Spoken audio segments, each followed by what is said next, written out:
સુરત મહાનગરપાલિકાના 30 વોર્ડની 120 બેઠકો માટે 13,385 પોલિંગ કર્મચારીઓનો સ્ટાફ તૈનાત.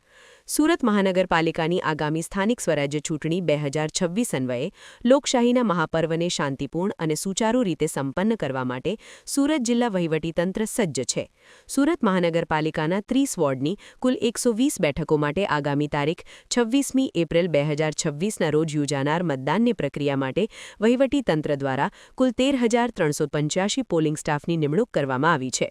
જિલ્લા વહીવટીતંત્ર દ્વારા મતદાન મથકના મુખ્ય અધિકારી તરીકે પ્રિસાઇડિંગ ઓફિસર, મતદાર યાદી અને ઓળખ માટે પોલિંગ ઓફિસર 1, ટેકનિકલ સહાય માટે પોલિંગ ઓફિસર 2 તેમજ ફિમેલ પોલિંગ ઓફિસર અને મતદારોની સુવિધા અને વ્યવસ્થા માટે અટેન્ડન્ટ સહિતના સહાયક સ્ટાફને તૈનાત કરવામાં આવ્યા છે.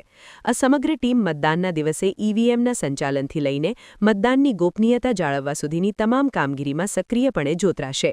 સુરત વહીવટીતંત્ર દ્વારા આ તમામ 13,385 પોલિંગ સ્ટાફને આધુનિક ચૂંટણી પ્રક્રિયા, ટેકનોલોજીનો ઉપયોગ અને કાયદો વ્યવસ્થાના પાલન અંગે સઘન તાલીમબદ્ધ કરાયા છે.